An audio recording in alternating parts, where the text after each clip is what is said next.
Herkese merhaba. Alaz Örgü kanalıma hoş geldiniz. Bugün sizlere görmekte olduğunuz duru kazağın yapılışını anlatmaya çalışacağım. Öncelikle kullandığım malzemeden bahsedeyim. Kazak için 100 gramı 250 metre olan bir yün kullandım. Large bedene uygun oldu. Yaklaşık 560-565 gram kadar ip gerekli oldu. Lastiklerde bir düz bir ters lastik uyguladım. 3,5 numara şiş kullandım. Gövdede Selanik model uyguladım. 4 numara şiş kullandım.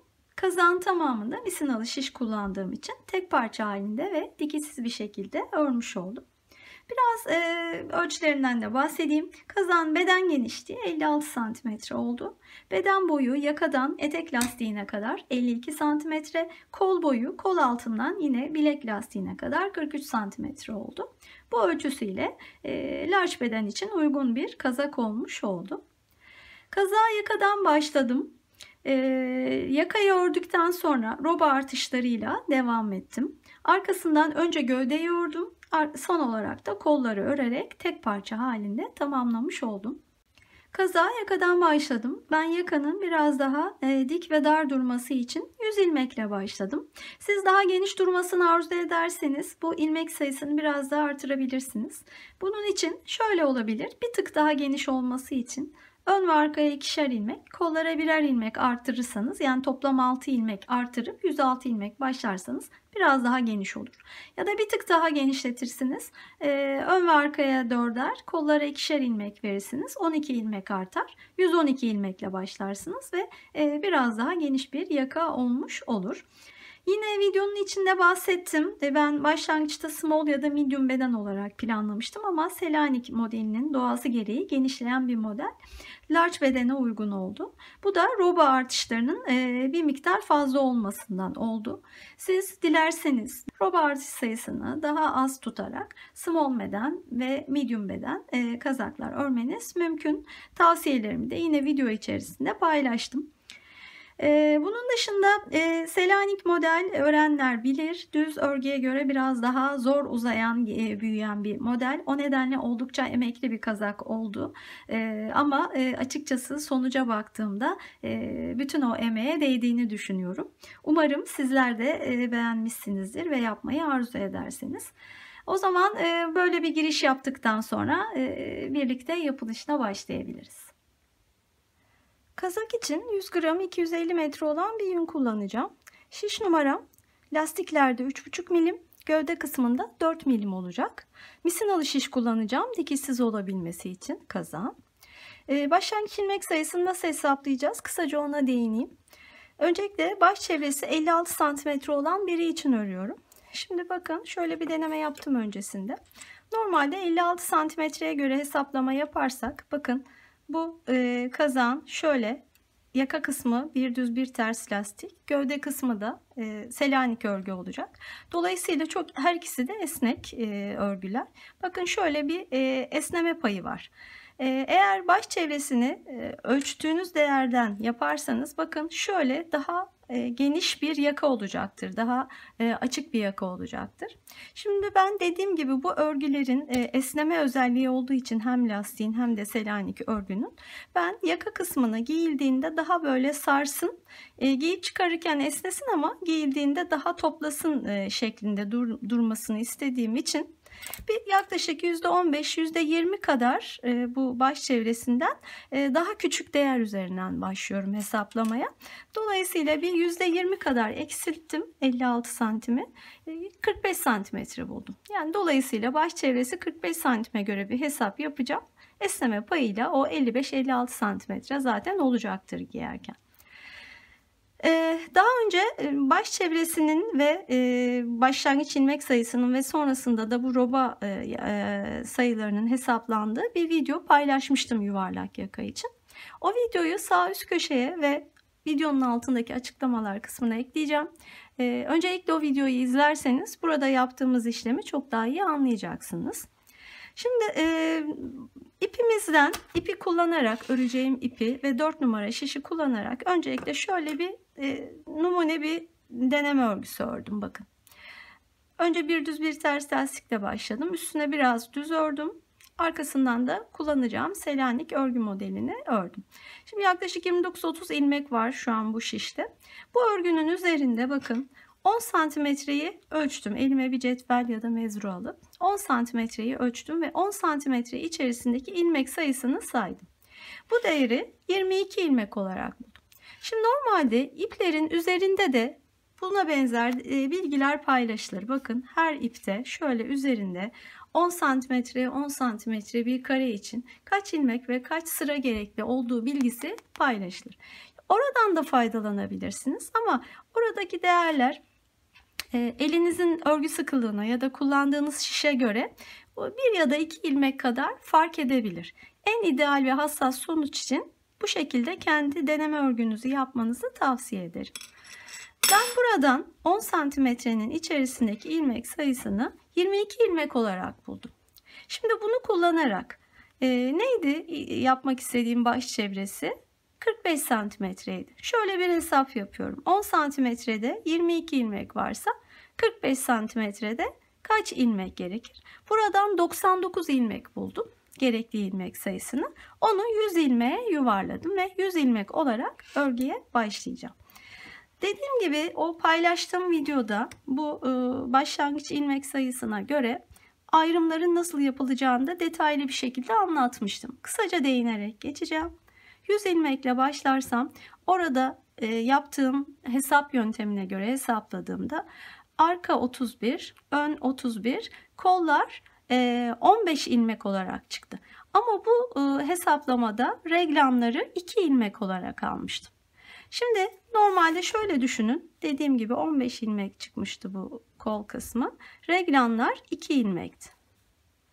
Şimdi ben Selanik örgüde bu reglan çizgilerini de göreceğiz birazdan uygularken 7 ilmek olarak alacağım.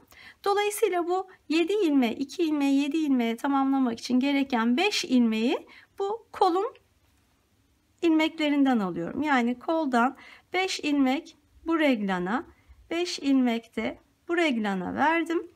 Dolayısıyla burada 5 ilmek kaldı. 5 5 10 eksildi. Burada 5 ilmek kaldı. Reglanlarımız da 2'den 7'ye çıkmış oldu. Yani oradaki hesap yöntemiyle birebir hesaplayıp arkasından sadece bu reglanları 7 ilmeğe çıkarmış oldum.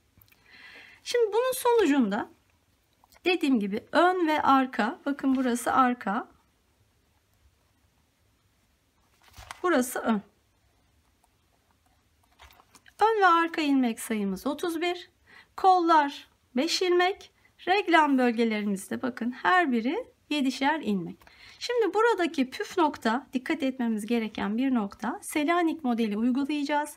Dolayısıyla bu ayrımların her birinin ayrıca da reglan noktalarının tek sayı olması önemli. Tek sayı olarak ayarlamalıyız. Siz şimdi baş çevrenize göre farklı 100 ilmek değil de farklı bir ilmek sayısında başlayabilirsiniz. Bu ayrımları yaparken lütfen buna dikkat edin. Her biri tek sayı olmalı. Ayrıca bu reglan noktalarındaki bu 7 ilmekleri birazdan göreceğiz örerken. Tersle başlayıp tersle bitmesine de yine dikkat edeceğiz. Bu iki nokta önemli. Şimdi bu hesabımıza göre örgümüze başlayalım. Bu arada örgünün başlangıç noktası da şu noktamız olacak. Şöyle bir işaret koyalım şuraya şimdilik. Şimdi dediğim gibi ben daha önce bakın böyle bir model çalıştım. Bunun aynısını yapacağız. Önce bir düz bir ters lastik ile başlayacağız. Yaka kısmını lastik öreceğiz. Geriye kıvırıp dikeceğiz. Arkasından gövde kısmında Selanik modeline geçeceğiz. Şimdi kullanacağım ipi alıyorum. Lastiklerde 3,5 numara şiş kullanacağımı söylemiştim. Sonrasında 4 numaraya geçeceğim. İpin ucunda şöyle 1-1,5 metre kadar bir ip bırakarak 100 ilmek alacağım çünkü. İlmek almaya başlıyorum. Bakın ilk ilmeği şöyle yapıyorum.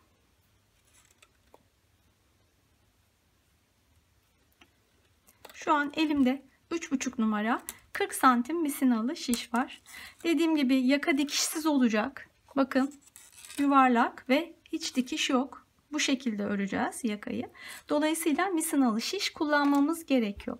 Zaman zaman bu konuda bana yorumlar geliyor. Yani misinalı şiş kullanamıyorum, düz şişle örebilir miyim diye. Bakın eskiden ben de hep normal şiş kullanıyordum ama misinalı şiş gerçekten örgüde kaliteyi çok artırıyor. Yani bu tarz örgülerde misinalı şiş kullanmanızı tavsiye ederim. En başta biraz zor gelecektir ama kısa sürede alışacağınıza inanıyorum. Mutlaka deneyin misinalı şişle örgü örmeyi. İlk ilmeği aldıktan sonra bakın devam ediyorum. Şöyle bir iki ilmek göstereyim nasıl ilmek aldığımı. Klasik ilmek alma yöntemi. Siz dilediğiniz yöntemle de alabilirsiniz. Bu şekilde ilmekler alarak toplam 100 ilmek artı, şimdi yuvarlak örgülerde iki tarafı birbirine bağlamak için bir tane de fazladan ilmek atarız en başta. Dolayısıyla 101 ilmek olana kadar ilmeklerimi alıyorum. Evet, 101 tane ilmek aldım. Şişimde şu an ilmekler hazır. Şöyle ilmekleri bakın yönüne dikkat ederek şişin ucuna doğru getiriyorum. 40 santim kullanmamın sebebi bu. Bakın ilmekler birbirine birleşecek şekilde şiş üzerinde yerleştirilebildi. Daha uzun olsaydı sıkıntı olacaktı. Şimdi dediğim gibi şu ilmeklerin yönüne lütfen dikkat edelim, düzgün durmasına. Bakın şimdi ne demiştik? Bir ilmek fazladan aldık. 101 ilmek başladık. O bir ilmeği iki tarafı birbirine kilitlemek için kullanacağız. Onu şöyle yapıyorum. Son ilmek aldığım taraf burası. İlk ilmek burası. Bakın o ilk aldığım ilmeği şöyle sol şişten sağ şişe alıyorum. Ve bu son aldığım ilmeği o ilk aldığım ilmeğin üzerinden şöyle geçiriyorum bakın. Ve o ilmeği tekrar sol şişe takıyorum. İpimizi de şöyle çekelim. Yani o bir ilmeği iki tarafı birbirine bağlamak için kullandık. Bakın şu an iki taraf bağlandı. Arada herhangi bir boşluk yok. İpimizi de çekersek gayet düzgün bir başlangıç oldu. Şimdi lastikle başlayacağız. Ne demiştik? Başlangıç noktamız burası olacaktı. Yani bu reglan bölgesinin ilk ilmeği. Yine ne demiştik biz? Reglan çizgilerinin olduğu noktalara ters ile başlayıp ters ile bitirmeliyiz. Dolayısıyla bu ilk ilmeği ters örerek başlayacağım. Şimdi bir düz bir ters lastiğin tersiyle başlıyorum. O nedenle ipi öne alıyorum. İlk ilmeği ters örüyorum. İkinci ilmeği düz örüyorum. Sonra tekrar bir ters, tekrar bir düz şeklinde devam ediyorum. Şu başlangıç noktamıza bir ayraç takabiliriz. Gerçi şu an ipimiz zaten orada olduğu için anlayabiliyoruz. Bakın şu başlangıç ipi, ama yine de şu ilk tersi ördüğümüz noktada tersin hemen öncesine şöyle ayracımızı takalım. Burası bizim başlangıç noktamız. Şimdi bir ters bir düz örerek devam ediyorum. En son düz örmüşüm. Tersle devam ediyorum. Bu şekilde örerek sıramı başlangıç noktasına kadar gelelim. Devam ediyorum örmeye. Bir ters, bir düz, bir ters ve son olarak düzle bitiyor. Başlangıç noktasına geldik. Aynen hiç sıra bitmemiş gibi bakın devam edeceğim. En son düzle bitti. Şimdi sırada ters var. Zaten başlarken de terse başlamıştık. Ters örerek devam ediyorum. Bu şekilde yuvarlaklar halinde lastik kısmını, yakanın öreceğiz. Şu başlangıç ipimizi biraz şöyle çekelim. Bakın bu şekilde ikinci sıraya başladık. Bu şekilde lastiği yaklaşık bir 6 santimetre, 6-7 santimetre olana kadar öreceğim.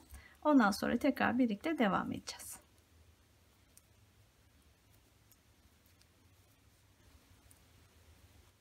Evet, 20 sıra lastik ördüm. Uzunluğunu da söyleyeyim. Toplamda 6 santimetre oldu. Şimdi bu yaka kısmını bu şekilde geriye kıvıracağız. Bu uzunluğu ne kadar istiyorsanız ona göre daha az ya da daha fazla örebilirsiniz lastiği. Şimdi lastik bitti. 3,5 numara şişle örmüştüm. Buradan itibaren 4 numara şişe geçeceğim. Yine 40 santim misinalı şiş kullanacağım. Eğer elinizde yoksa aynı numarayla da devam edebilirsiniz.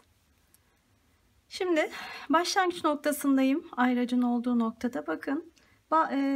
Birleştirme işini şöyle yapacağız. Şu ilk ilmek aldığımız sırada şu kenardaki bakın şu ilmekler var. Şunlardan birleştireceğiz. Bakın şu ilmekler. Kenardaki şu ilmeklerden birleştireceğiz şimdi karşılıklı.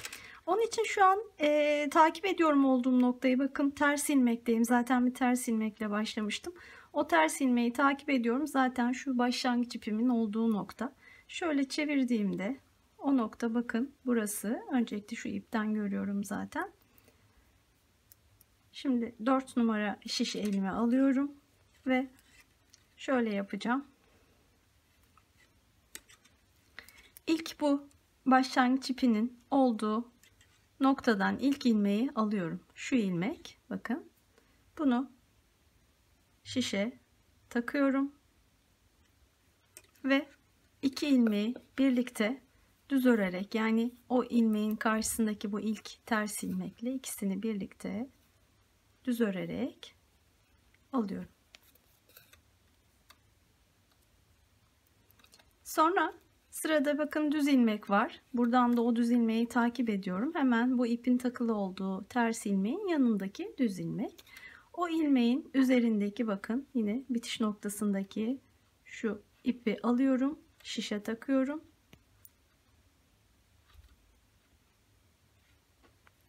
Ve bu düz ilmekle birlikte ikisini örerek alıyorum. Devam edelim. Sırada bir ters ilmek. Buradan takip ettim. Bakın o ters ilmek nerede? Şu aradaki iki düzün arasındaki ters ilmek. Onun yine karşılığındaki şu kenardaki kenar ilmeğini şöyle alıyorum. Zaten sırayla gidiyorum hiç atlamaksızın. Şişe alıyorum. Şöyle ve bu ters ilmekle ikisini birlikte örerek alıyorum. Bakın birleştirmiş oluyoruz örgünün her iki ucunu. Evet, sırada bir düz ilmek var. Onu takip ediyorum. Bu en son bağladığım ters ilmeğin yanındaki düz ilmek. Bakın onun ipini şu şekilde başlangıç sırasındaki ipini şişe alıyorum ve bu düzle birlikte örerek alıyorum. Bakın 4 ilmeği birleştirdik. Bu şekilde devam edeceğiz. Bir tane daha göstereyim. Bir ters ilmek var. Takip ettim. En son aldığım düz ilmek bu. Yanındaki ters ilmek bu. Hemen onu bakın. Onun ipini şişe aldım ve ikisini birlikte ördüm. Kolay bir işlem, anlaşılmıştır umuyorum. Bu şekilde bütün ilmekleri karşılıklı birleştireceğiz. Son noktaya kadar geleceğiz. Evet, devam ediyorum. Sona gelmek üzereyim. Bakın bu son ilmek. Karşılığını burada buluyorum. Şişe alıyorum. Ve birleştiriyorum.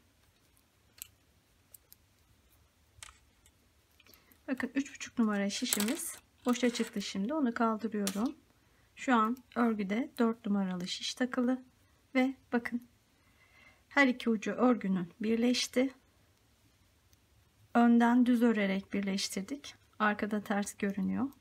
Ön yüzü burası örgünün ve artık yaka lastiğimiz hazır. Bakın çok da esnek. Şu an şiş topladığı için bir miktar küçük görünüyor ama bakın ne kadar aslında esnek ve açılmaya müsait. Şimdi şu başlangıç ipini şöyle ayıralım, karışmasın. Buraya yine ayracımızı takalım. Yine başlangıç noktasındayız. Bu noktadan itibaren Selanik örgüye başlayacağız. Bakın şu modelde şöyle şu an şu birleştirme sırasını yaptık. Artık Selanik örgü kısmına geldik. Şimdi Selanik örgüyü şöyle örüyorum. Şuradan da göstereyim. Bir ön yüzde Aslına bakarsanız Selanik örgüsü dediğimiz şey bir düz bir ters örgüden ibaret. Sadece ön yüzde bu düzleri alttan alarak örüyorum. Arka yüzde bir düz bir ters örüyorum. Buna yalancı Selanik de deniyor. Farklı Selanik modelleri de var aslında. Ben bu şekilde öreceğim. Yani ön yüzde alttan alarak düzleri, arka yüzde bir düz bir ters şeklinde ilmekleri göründüğü gibi. Şimdi ilk sırada öncelikle bir düz bir ters örerek başlayacağım. İkinci sırada Selanik'e geçeceğim. Dolayısıyla ilmekleri olduğu gibi örüyorum. İpi öne alıyorum çünkü ilk ilmek bakın bir ters ilmek. Ters örüyorum. İkinci ilmek bir düz ilmek. Onu düz örüyorum. Devam ediyorum. Bir ters. Bir düz. Bu şekilde önce bu sırayı tamamlayalım. Evet, sırayı bir düz bir ters örerek tamamladım. Bakın sıra başına geldim. Şimdi ikinci sırada Selanik modelini uygulayacağım. Yani düzleri alttan alacağım. Tersleri olduğu gibi öreceğim. Şimdi ilk ilmek bir ters ilmek olduğu için onu olduğu gibi örüyorum. Sonra düz ilmekteyim. Bakın normalde düz ilmeği böyle öreriz ya. Buradan değil, hemen bir altındaki ilmekten şuradan alıyorum. Bakın şu alt ilmekten örerek alıyorum düzü. Sonra yine bir ters ilmek var. Normal örüyorum. Sonra düz ilmeğe geldiğimde yine bakın şuradan batarak alıyorum. Daha önce örenler varsa zaten biliyorlardır. Hiç örmeyenler için bakın şöyle alttan alttaki ilmeğin içinden batarak alıyorum.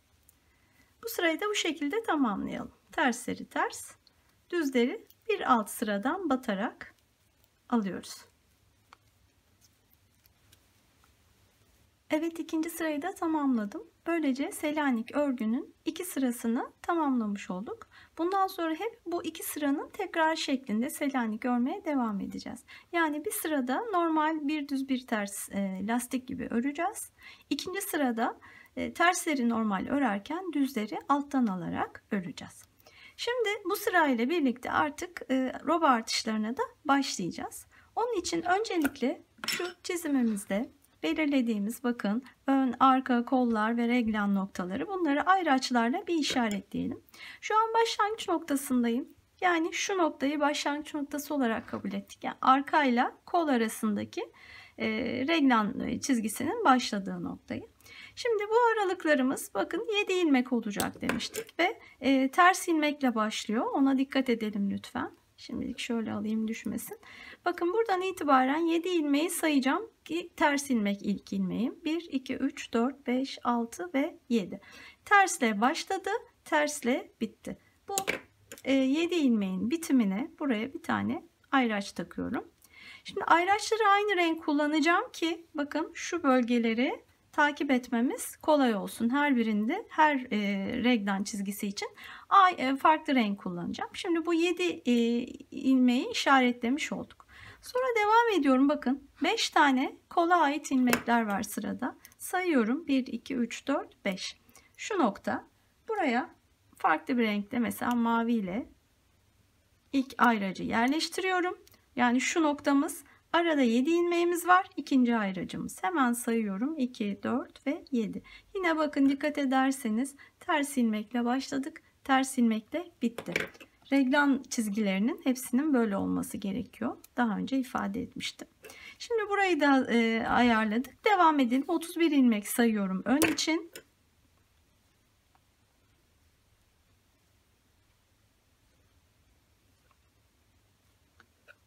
Ve 31. Yine bakın bir ters ilmekle başlıyor olacak. Buraya da kırmızı ayraçları takalım. Bakın şu noktaya ait ayracı taktım. 7 ilmek sayıp diğer ayracı takacağım. 2, 4, 7. İkinci kırmızı ayracı takıyorum. Dolayısıyla şu bölgeyi de işaretlemiş olduk. Son olarak bakın 5 ilmek sayacağım. 2, 4, 5. Bu reglan noktasının ilk ayracı 2, 4, 6, 7 taneyi saydım ve ikinci ayracı bu bölgeye ait. Burada da yine doğrulamak için sayalım. 31 ilmeğimiz olmalı.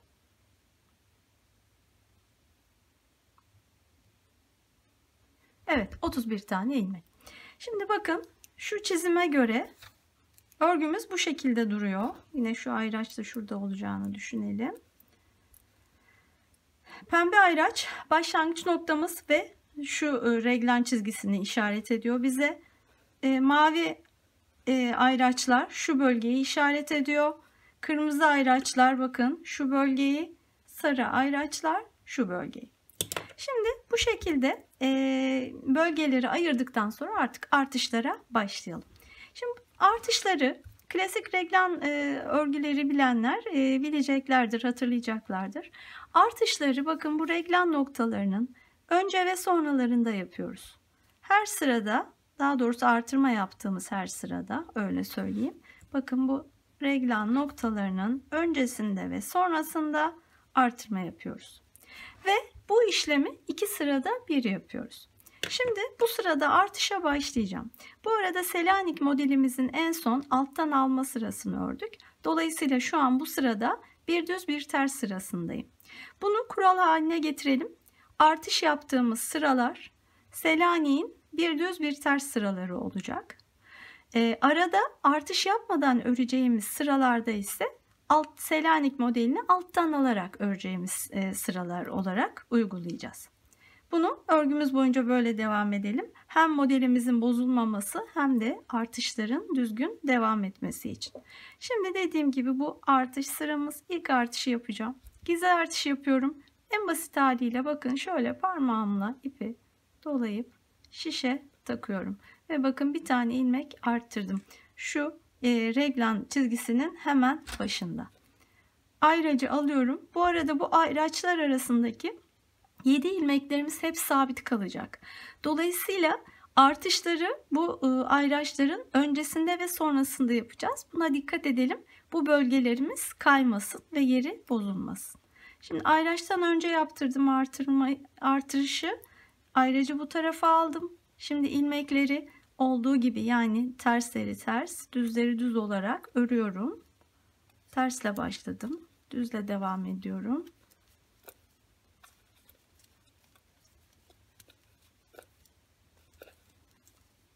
Yedi tane ilmeği olduğu gibi bakın ördüm. İlk reglen noktasına ait ilmekler. Ayrıca buraya aldım. Artışı ondan sonra yapıyorum. Buna çok dikkat edelim lütfen. Yine bir tane artırma yapıyorum.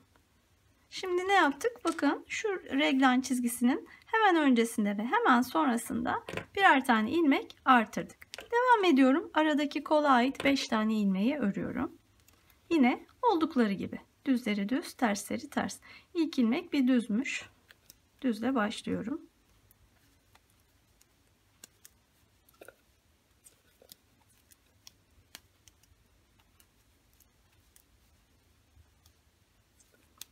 Evet, ikinci reglen noktamıza geldik, yani burası. Yine önce artış yapacağım. Bakın böyle. Arttırdım. Ayrıca aldım. İlmekleri tersle başladığı için ters örerek başlıyorum.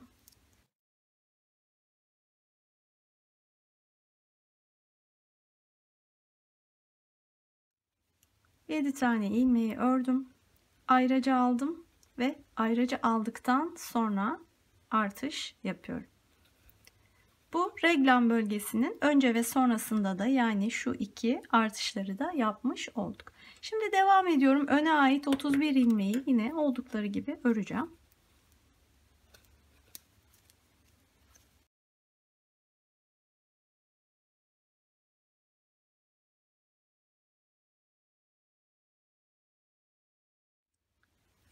Evet, 31 ilmeği ördüm ve buradaki reglen çizgimize geldim. Hemen yine önce artış yapacağım. Ayraçtan önce artışı yapıyorum. Arkasından ayracı alıyorum. Aradaki 7 ilmeği tersle başlayarak örüyorum.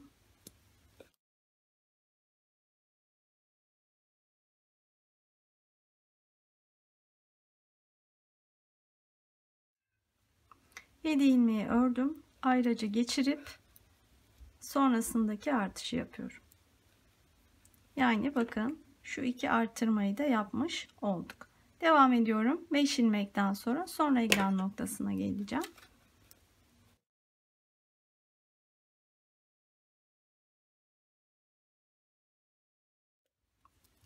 Beş ilmeği ördüm. Tekrar reglan çizgisindeyim. Önce artırıyorum. Ayracı alıyorum. Aradaki 7 tane ilmeği örüyorum.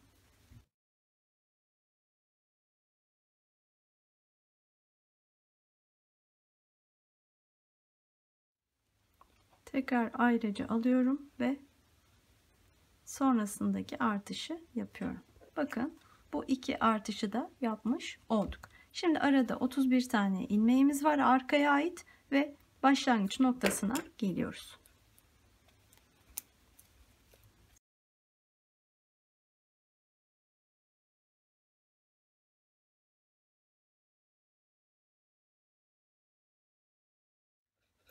Evet, pembe ayraçtan önceki ilmekteyim. Bakın burası başlangıç noktam. Bu önceki ilmekte bir önceki artış sırasının başında burada artış yaptığım ilk ilmek. Şimdi normalde bu aralardaki ilmeklerim düzle başlayıp düzle bitiyordu. En son bakın bir düz ilmek ördüm. Dolayısıyla burada sıralamama sadık kalacağım. Yani düz ilmekten sonra bir ters ilmek gelmeli. Bu bir önceki sırada artırdığım ilmeği ters örüyorum ve başlangıç noktasına geliyorum. Şimdi bir tane artış sırasını dediğim gibi tamamladık. Bu sırada ikinci sırada artış yapmayacağız. Ama modelimizin gereği olarak düz ilmekleri alttan alacağız. Yani az önce uyguladığımız kurala sadık örmeye devam edeceğiz. Bir sırada artırma yapıyoruz. İlmekleri bir düz bir ters örüyoruz. Klasik. İkinci sırada artışı yapmıyoruz. Düzleri alttan alarak örüyoruz. Şimdi dolayısıyla bu sırada bu reglan bölgesindeki ilmekler dahil bütün düzleri alttan alarak öreceğim. Bakın tersle başlıyordu, onu ördüm. Düz ilmeği bakın buradan alttan alıyorum. Ters örüyorum. Düzü alttan alıyorum. Ters, düzü alttan.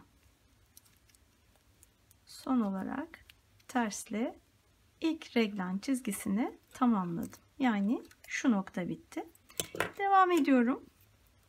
Şimdi burada yine bir önceki sırada artış yaptığım ilmek var. Bakın şu an önümdeki ilk ilmek o. Ondan sonraki ilmeğe bir bakarsanız o bir düz ilmek. Dolayısıyla bu ilmeğin ters olması lazım. Yine sıralamanın düzgün devam edebilmesi için.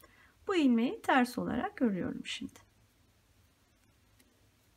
Ters örüyorum. Düzü bakın buradan alttan alarak. Ters örüyorum. Düzü alttan alarak. Ters, düz, alttan. En son yine bir önceki sırada bakın artırdığım ilmek bu.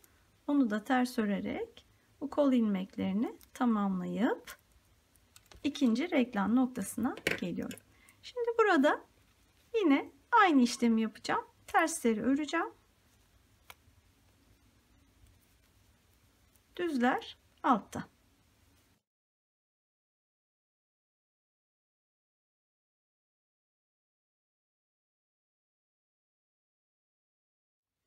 Evet, burayı da tamamladım. Bakın çıkışında yine artış yaptığım ilmek var. Onu da yine sıralamaya uygun olarak bir sonraki ilmek düz olduğu için bu ilmeği ters örmeliyim. Ters örerek başlıyorum. Düzü yine altta. Ters normal. Düzler altta. Şimdi bakın şu noktadayız. Ne ait ilmekleri örüyorum. Burayı tamamlayacağım bu şekilde. Aynen diğerlerinde de bu artış ilmeklerini sıralamaya uygun olarak düz mü ters mi ne gerekiyorsa ona uygun olarak öreceğim. Diğer ilmekleri de düzleri alttan tersleri normal örerek bu sırayı başlangıç noktasına kadar tamamlayacağım. Evet, sıra başı da gelmek üzereyim. Düzü alttan aldım. Tersi normal örerek sırayı tamamladım. Şimdi 2 sıra ördük. Bir artış sırası, arkasından da Selanik modelini uyguladığımız bir sıra ördük. Şimdi bu sıra yine artış sıramız olacak. Yani artışları hep 2 sırada bir yapacağız. Dolayısıyla ikinci artış sıramız bu sıra olacak. Şimdi bakın şu noktadayız. Nasıldı? Artışlarımız bu hep aynı renk iki ayraçla belirlediğim reglan noktalarının önce ve sonralarında olacaktı. Ve bu aradaki ilmeklerimiz hep sabit kalacaktı. Bakın şu an buralarda, bu aralarda yine aynı renk ayraçların aralarında 7'şer ilmek var.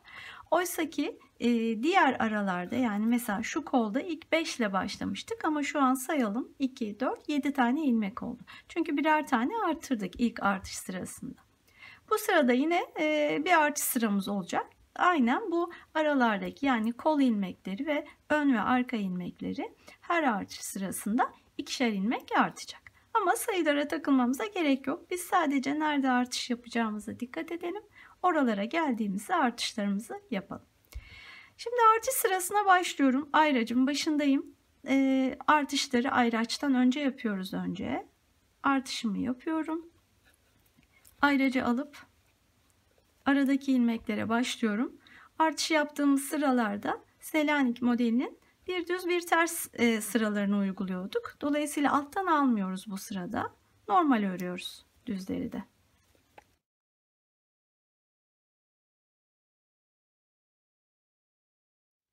Yedi ilmeği ördüm. Ayrıca bu tarafa aldıktan sonra şimdi burada artış yapacağım. Evet, bakın bu reglan çizgisi için öncesindeki ve sonrasındaki artışları yaptık. Şimdi kol ilmeklerini örmeye devam edeceğim. İlk ilmek bir ters ilmek. Tersle başlıyorum.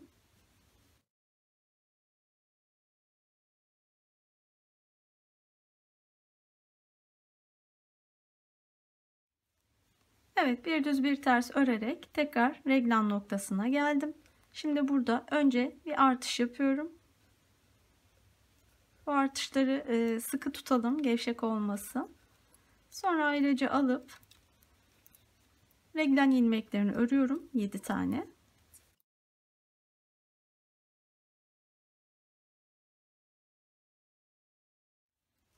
Evet, ikinci reglan ayracındayım. Onu da bu tarafa aldıktan sonra bir artış daha yapıyorum. Bakın buradaki bu iki artışı yapmış olduk. Sonra arka ön ilmeklerini örerek devam edeceğim. Yine oldukları gibi bir ters ilmek var önce. Onu ters örüyorum. Sonra bir düz bir ters şeklinde devam ediyorum. Bu sırayı böyle devam edelim. Artışlarımızı yapalım. İlk iki ayraç bölgelerindeki zaten artışları ben yaptım. 3 ve 4. reglanlardaki artışları da yapalım. Ondan sonra sıra başında tekrar görüşelim. Evet, yine sıra başına gelmek üzereyim. Son 2 ilmeği örüyorum. Bakın son ilmek düz olarak denk geldi. Bu artış yaptığım ilmekti bir önceki sırada. İlk ilmek olarak burada ördüm onu. Şimdi artış sırasını bitirdim. Bu yine artış yapmayacağım sıra olacak. Modelde de düzleri alttan aldığım sıra olacak. Dolayısıyla artış yapmadığım için artış yapmadan ayracı bu tarafa alıyorum. Ama düzleri örerken alttan almaya başlıyorum. Yani tersi olduğu gibi düzü alttan alarak. Tersi olduğu gibi düzü alttan alarak. Bu sırada yapacağımız hep bu şekilde olacak uygulamamız. Sadece yine artış ilmeklerine geldiğimizde onları sıraya uygun olarak düz ya da ters öreceğiz. Bakın 7 ilmeği bitirdim. İlk reglan noktasını, yani bu noktayı. Sonra kol ilmeklerindeyim. Yine takip ediyorum. Bakın bir düz ilmek, yanında bir ters ilmek. Bir önceki sırada aldığım bu ilmek o zaman düz olmalı. Onu düz örüyorum ama tabii ki bu sırada düzleri alttan alıyorduk ama bu ilmeği yeni aldığım için onu alttan alacak bir durum söz konusu değil. Onu normal düz olarak ördüm o nedenle. Tersi ördüm. Sonraki düzü bakın alttan alarak. Devam ediyorum. Ters. Düzü alttan alarak. Ters. Düzü alttan alarak. Ters. Ve son ilmek yine bir önceki sırada artırdığım ilmek bu. Alttan alma durumum yok. Çünkü yeni artış yapmıştım o ilmeği. O nedenle onu sadece düz olarak örüyorum. Ve tekrar reglan çizgisine geliyorum.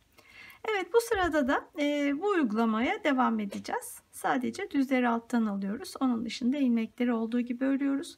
Bakın Selanik örgümüz yavaş yavaş belirmeye başladı. Birkaç sıra sonra daha da düzgün bir şekilde oluşacak.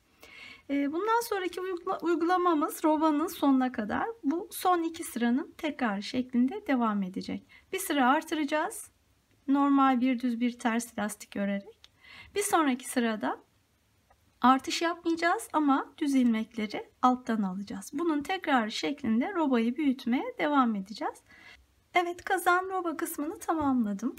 2 sırada bir artışlar yaptım. Artış yaptığım sıralarda bir düz bir ters ördüm. Diğer sıralarda düzleri alttan alarak Selanik modelini uygulayarak örmeye devam ettim. Ve şu an roba istediğim uzunluğa ulaştı. Hemen uzunluğunu söyleyeceğim size. Şu lastiğin bittiği noktadan itibaren şöyle biraz da esneterek ölçüyorum. Bakın 23-24 santimetre kadar oldu. Bu uzunluğa siz kendi öreceğiniz bedene göre karar verebilirsiniz. Uygun bir kazağı ölçerek hangi beden örmek istiyorsanız. Bakın ben benzer şöyle bir kazağın robasını ölçerek bu uzunluğa karar verdim. Yaklaşık yine bu lastikten itibaren bakın 23-24 santimetre kadardı. Dolayısıyla o uzunluğa gelene kadar ördüm. Siz de öreceğiniz bedene göre bu uzunluğu belirleyebilirsiniz.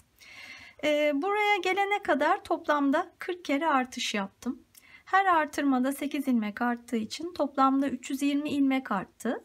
Başlangıç ilmek sayımız da 100'dü. Şu an şişte 420 ilmek var. Başlangıçta 40 santim misinalı şişle başlamıştık hatırlarsanız. Sonrasında belli bir noktaya geldikten sonra ilmekler şişe sığmamaya başladı ve 100 santim misinalı şişe geçtim. Şu an misinalı 100 santim misinalı şiş var örgüde. Şu an bakın bu başlangıç noktamız pembe ayraç. Bu kısım örgünün arka kısmı. Şöyle önce arkaya alarak o kısmı önü öne alarak şöyle bir göstereyim. Normalde örgülerde genellikle yaka düşürme çalışması uyguluyorum ben. Daha konforlu bir kullanım olması için. Bunu neden yapıyoruz? Bakın şöyle ön kısmın arkaya göre biraz daha aşağıda durmasını sağlamak için. Şimdi şu ana kadar böyle bir uygulama yapmadık. Şimdi yapacağız. Bunu sağlayacak bir uygulama. Onun için de şöyle bakın tekrar arka kısmını çevirelim örgünün. Bu arka kısma fazladan sıralar öreceğim şu an. Sadece arka kısmı. Bu neyi sağlayacak bize? Çevirdiğimizde arka kısım daha uzun olduğu için şöyle daha yüksekte duracak. Ön kısım daha alçakta duracak ve dolayısıyla yaka düşürme sonucunu elde etmiş olacağız. Şimdi bunun için en son artırma sırasını ördükten sonra arkadan bu Selanik modelini uyguladım. Yani düzleri alttan aldığım sırayı da ördüm. Şu sona kadar tamamlayayım onu. En son bir ters örmüştüm. Bakın düzü alttan alıyorum. Sonra bir ters örüyorum. Ve son ilmeği de düz örerek başlangıç noktasına geliyorum. Şimdi buradan devam edeceğim. Bu 7 tane ilmeği de buradaki ve diğer taraftaki sırt kısmına ilave edeceğim bu reglanları. O nedenle bu kısmı örüyorum şimdi. Normal örüyorum. Çünkü alttan alma sıramız bitti. Artık normal sıraya geçtik. Bu 7 tane ilmeği düzleri düz, tersleri ters olacak şekilde örüyorum. İkinci ayraca geldiğimde buradan geriye dönüyorum. Şimdi burası bizim arka parçamızın sınırı oldu. Bu reglan hattını buraya dahil ettik. Buradan geriye dönüyorum. Son ilmeği ters ördüm. Zaten öyle denk geldiği için. Şimdi dönüyorum. Dediğim gibi sırt kısmını fazladan bir 3-4 santimetre kadar öreceğiz. Diğer kısımları örmeksizin. Şimdi en son burada alttan aldığımız Selanik modeli için alttan aldığımız sırayı uyguladık. Bu sefer örgünün arka yüzündeyiz. Normalde Selanik'te zaten arka yüzde bir düz bir ters örüyoruz. Ön yüzde alttan alıyoruz. O nedenle bakın burada normal bir düz bir ters örerek ilmekleri devam edeceğim. Olduğu gibi, göründüğü gibi bütün ilmekleri örerek devam ediyorum. Reglan hattını geçtim. Bakın arka kısma geldim. Burada da yine bir düz bir ters örerek devam edeceğim. Nereye kadar? Bir sonraki reglan hattına kadar. Evet, arka parçanın diğer ucundaki reglan hattına doğru geliyorum. Bakın bir düz bir ters örerek geldim oraya. Şimdi bu ayraçları da çıkartalım. Bu taraftaki bu reglan hattını da dahil ediyorum.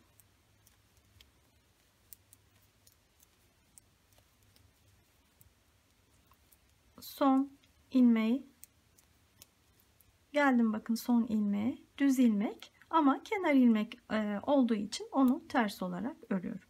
Bunu da çıkartalım. Zaten anlaşılıyor reglan hatlarında. Şimdi dönüyorum.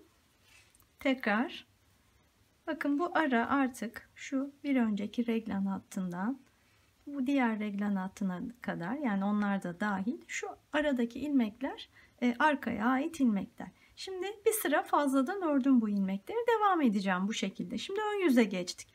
Az önce arka yüzden bir düz bir ters örmüştük. Şimdi ön yüzdeyiz. Ön yüzde yine Selanik modelimizi uygulayacağımız için düzleri alttan alacağız. Kenar ilmeğini aldım. Bakın bir düz ilmek var. Onu alttan bu şekilde batarak alıyorum. Ters ilmekleri normal alıyorum. Ön yüzlerde bu şekilde yapacağım. Düzü alttan alıyorum. Tersi normal örüyorum. Bu sırayı da bu şekilde bir sonraki reglan hattı bitimine kadar örelim.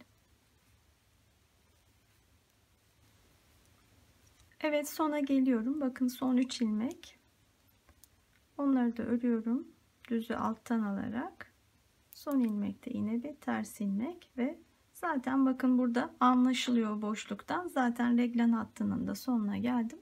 Arka parçanın sınırı burası ve buradan tekrar geriye dönüyorum. Gördüğünüz gibi bu arka kısmı önden ve arkadan örmeye devam ediyoruz. Şimdi burayı da hemen göstereyim. Şimdi arka sıradayız. Ön sırayı bitirdik. Arka sıradayız. Arka sırada klasik bir düz bir ters şeklinde öreceğiz. Yine bakın ilk ilmeği örmeden alıp bakıyorum, sonraki ilmek bir ters ilmek, onu örüyorum. Sonraki ilmek bir düz ilmek, onu da normal örüyorum. Yani arka sıralarda normal örüyoruz. Alttan almıyoruz düzleri. Bu şekilde yine örmeye devam edeceğim. Evet, buraya kadar örüyoruz. Bakın bir sonraki reglan hattının bitimi. Zaten burada da bir boşluk oluştu az önce de döndüğümüz için. Kolaylıkla anlayabilirsiniz. Buraya kadar örüp tekrar geriye ön yüze döneceğiz. Bu şekilde ön ve arka yüzleri örerek buradaki bu arka kısmın fazlalığı bir 3-4 santimetre olana kadar devam edelim.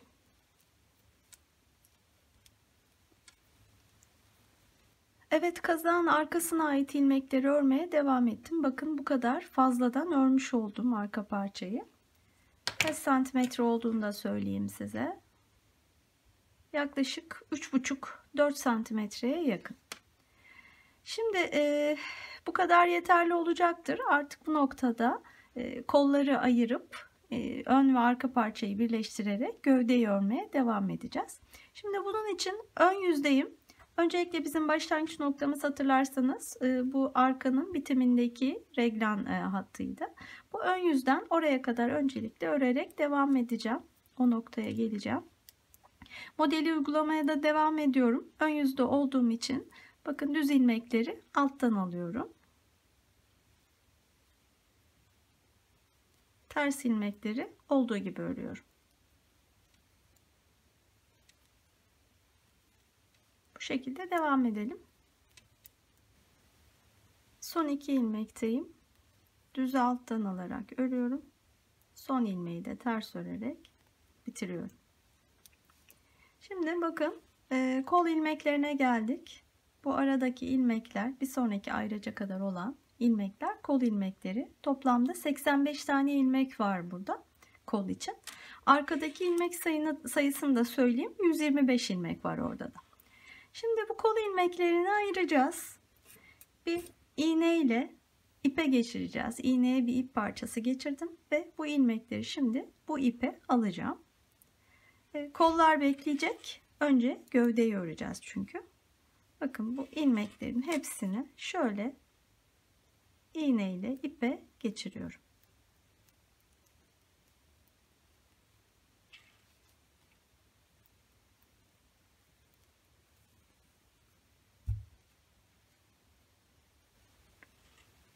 Evet, bir sonraki ayraca kadar bakın bütün ilmekleri ipe geçirdim. Şimdi bütün kola ait ilmeklerimiz bakın bu ipte takılı. İpi de şöyle bağlayalım.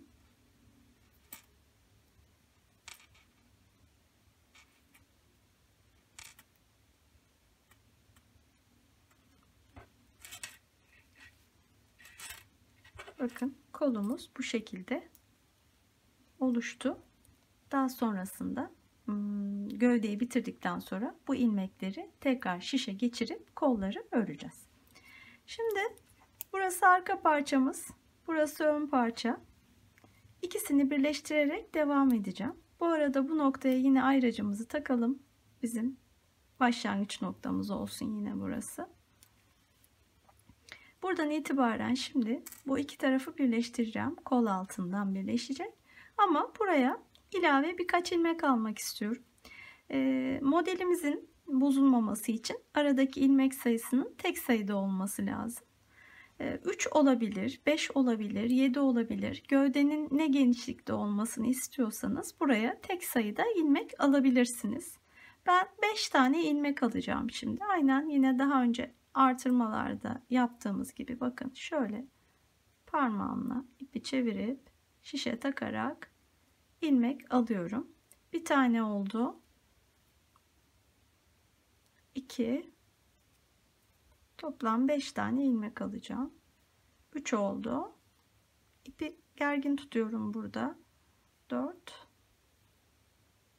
ve 5. Bakın toplamda 5 tane ilmek aldım. Şimdi birleştireceğim.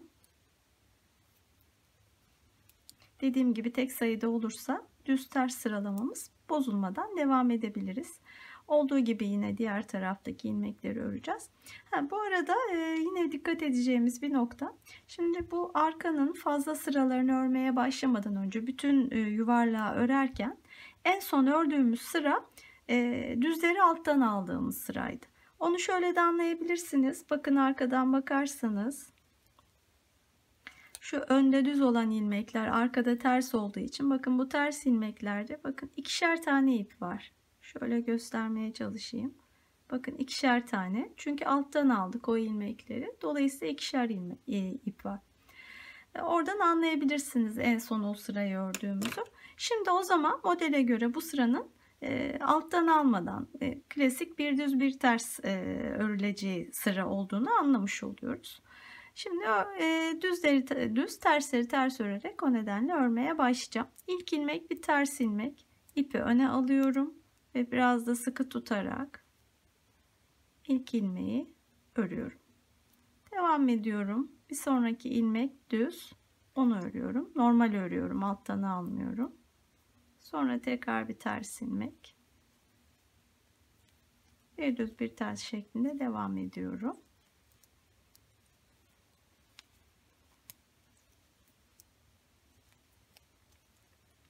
Bu ayracı da çıkaralım. Artık onlara ihtiyacımız yok. Sadece başlangıç noktasını bilmemiz yeterli.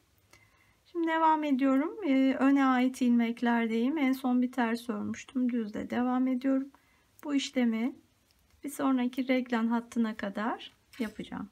Yani bu noktaya kadar. Evet, bir sonraki reglan noktasına geliyorum. Bakın düz ters örerek. Oraya geldiğimde bu 7 tane ilmeği yine öne dahil ediyorum. Arkada olduğu gibi. Onları da örüyorum.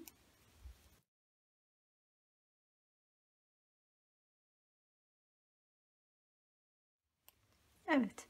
Şimdi artık bu kalan ilmekler ikinci kola ait olan ilmekler, toplam 85 tane.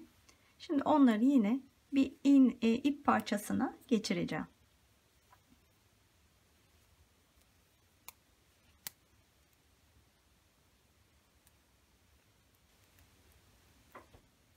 Evet, sona kadar geldim.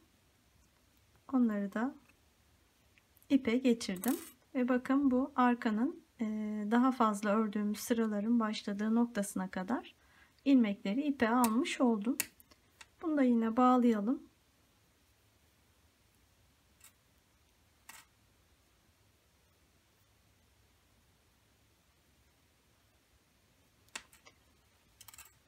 Bu kolu da ayırmış olduk. Şimdi önle arkayı tekrar bu noktada da birleştireceğiz. Tıpkı diğer tarafta olduğu gibi 5 tane ilmek alacağım yine kol altına.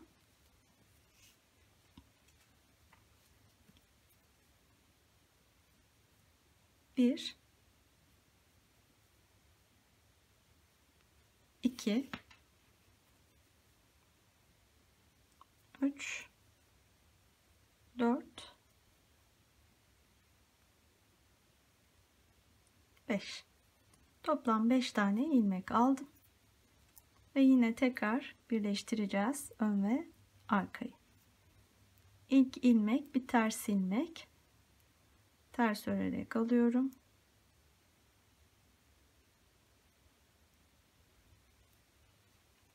Yine ipi sıkı tutuyorum. Sonraki ilmek düz. Ve bir ters bir düz şeklinde örmeye devam ediyorum. Şimdi artık arkaya ait ilmeklerdeyiz. Bu noktada da ön ve arkayı birleştirdik. Arkaya ait ilmekleri örerek başlangıç noktasına kadar geliyorum.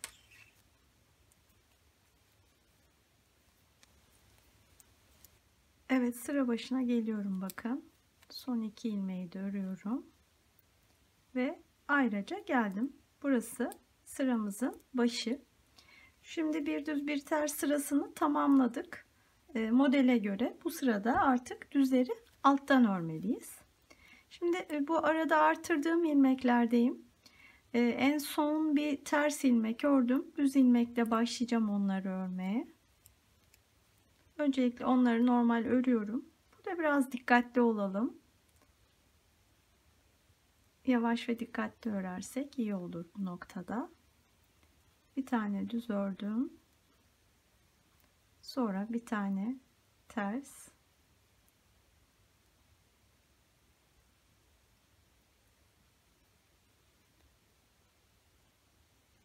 Devam ediyorum. Bir düz.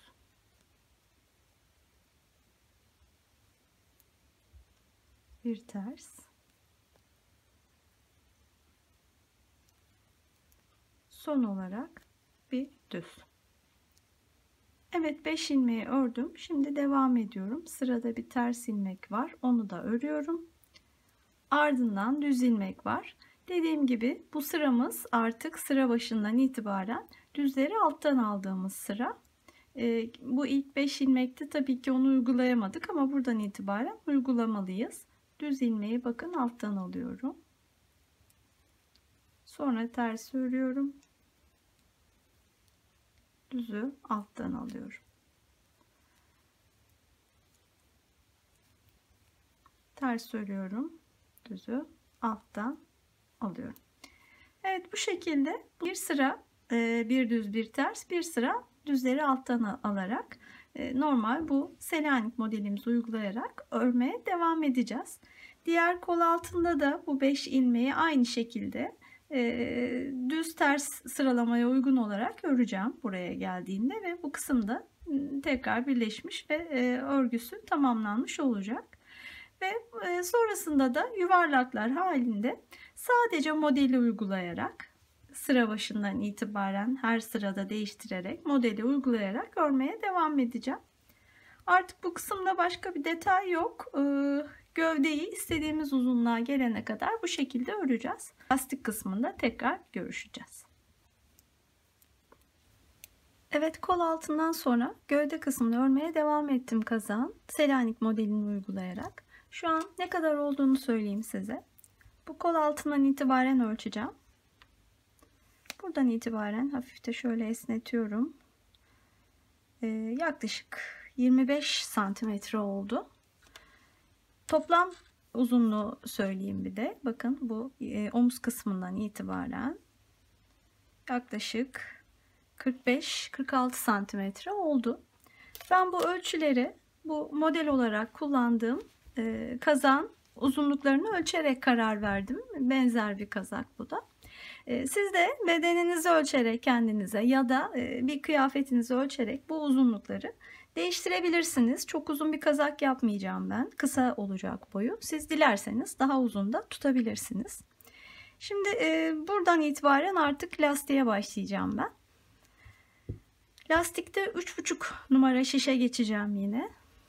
Yaka lastiğinde olduğu gibi. Önce bu sıramı tamamlayayım ayraca kadar. Şu an alttan alarak ördüğüm sırayı örüyordum. Bakın düzü alttan aldım. Ters. Düzü tekrar alttan aldım ve son ters ilmeği örerek turu tamamladım. Şimdi buradan itibaren lastiğe başlayacağım. Dediğim gibi 3,5 numara şişe geçeceğim yine.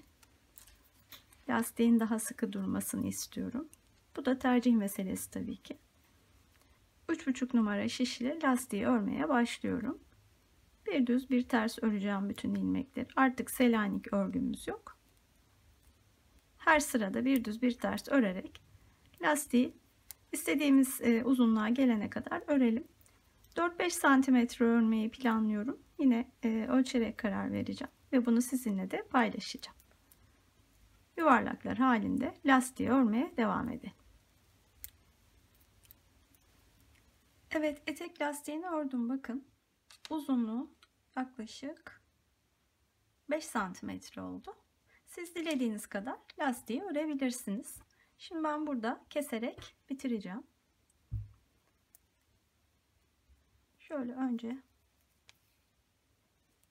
turu tamamlayayım ayraca kadar örerek.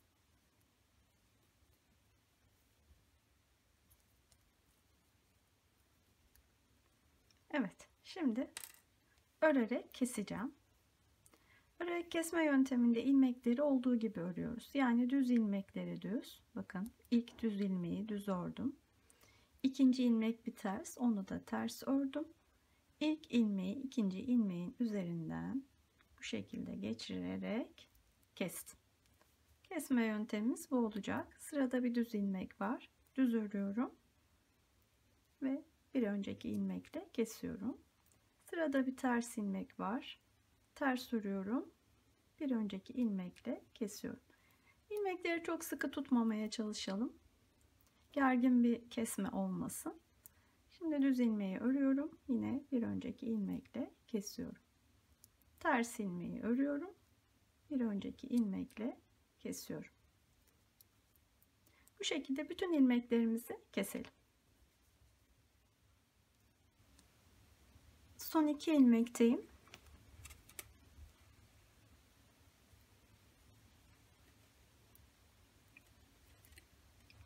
Onları da keserek bitiriyorum.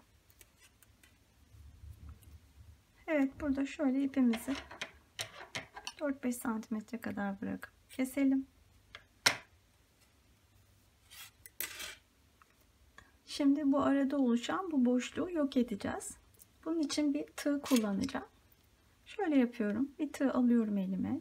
Şöyle çevirip bakın burada ilk kesmeye başlarken ilk kestiğim ilmek var. Şu ilmek. Onun her iki parçasından şöyle tığ geçiriyorum. Bakın şöyle göstereyim. Şurası. İkisinden birden tığ geçirdim. Ve bu ipi tığla buradan alıyorum. Sonra ipin bağlı olduğu nokta bakın şurası. Oraya da şöyle alttan tekrar tığ geçirerek bu ipi bir kez daha buradan geçiriyorum. Ve bakın burada yapay bir ilmek oluşturmuş olduk. O arada boşluk kalan kısmı bu yaptığımız işlemle doldurmuş olduk. Düzgün bir bitiş noktası oldu. Şimdi bu ipi bu iç kısımda yürüterek gizleyelim. Şöyle bir geçiriyorum önce.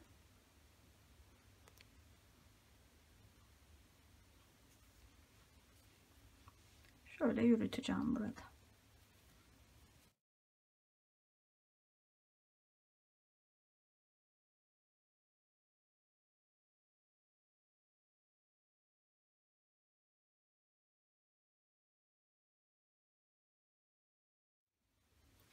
Evet, lastiğin son kısmına kadar ipi yürüttüm ve hiç de belli olmadı bakın.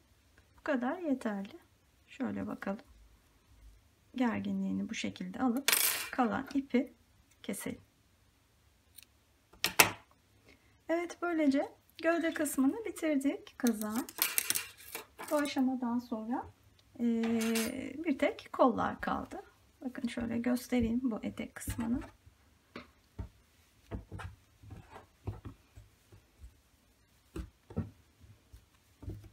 Lastiğimiz biraz topladı. Bu şekilde etek kısmını tamamlamış olduk. Dediğim gibi şimdi artık sırada kollar var. Kolları örmeye başlayabiliriz. Evet, sıra kazağın kollarına geldi.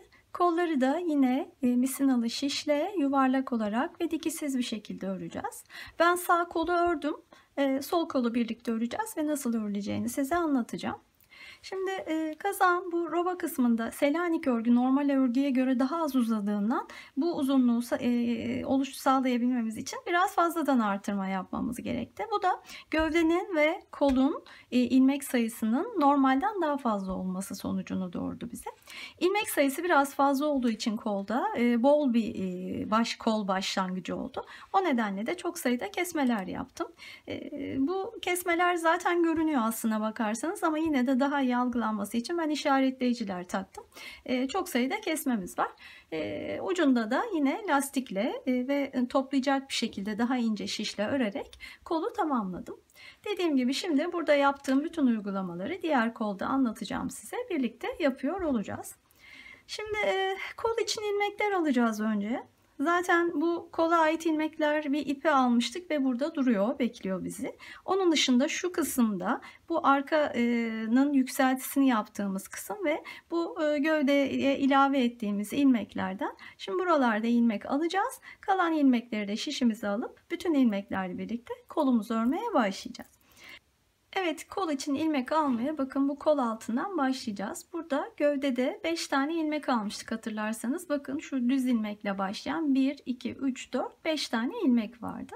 Bunların ortası şu ortadaki düz ilmek oluyor. Bu ortasındaki ilmekten başlıyorum. Şöyle kenardan şişimi bu arada ince bir şiş kullanacağım. Bu ilmekleri daha kolay alabilmek için dörtlü örüyorum örgüyü. Bu şu an elimdeki şiş 3 numara. Varsa elinizde işiniz daha kolay olur. Eğer yoksa ince şişiniz öreceğiniz şişle de yapabilirsiniz elbette. Ortadaki ilmekten bakın başlıyorum. 3 numaralı ilmek, 5 ilmeğin 3 numaralı ilmeği.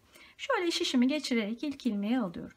Sonra yanındaki bu bir düz ilmeğe ait. Bakın sonra arada bir ters ilmek var. Yine ondan da bir tane çıkartıyorum. Sonra son olarak bu gövdede aldığım 5 ilmeğin sonuncusu yine bir düz ilmek. Onun içinde şöyle şuradan bir tane alıyorum. Bakın 3 tane ilmek aldım. Sonra şu kol için ipe dizdiğim ilmeklere kadar şöyle bir boşluk var. Buradan 2 tane ilmek çıkartacağım. Bakın şöyle sırayla birinci ilmeği şuradan alabilirim. Şöyle. İkinci ilmeği de şuradan alabilirim. Şuradan. Şöyle 2 tane aradan uygun noktalardan 2 tane ilmek daha aldım. Fazladan 2 ilmek aldım. Sonra kol için ipe aldığım ilmeklere geldim. İpi açalım. Ve bu ilmekleri şişe geçirmeye başlayalım. Burada işte ince kalınlıktaki şiş işinizi kolaylaştıracaktır. Şöyle ipteki ilmeklere takmak bakın daha kolay oluyor ince şişle. Sırayla bütün ilmekleri, ipteki bütün ilmekleri şişe alıyorum bakın. Toplam 85 taneydi zaten bu ilmekler. Onları alıyorum.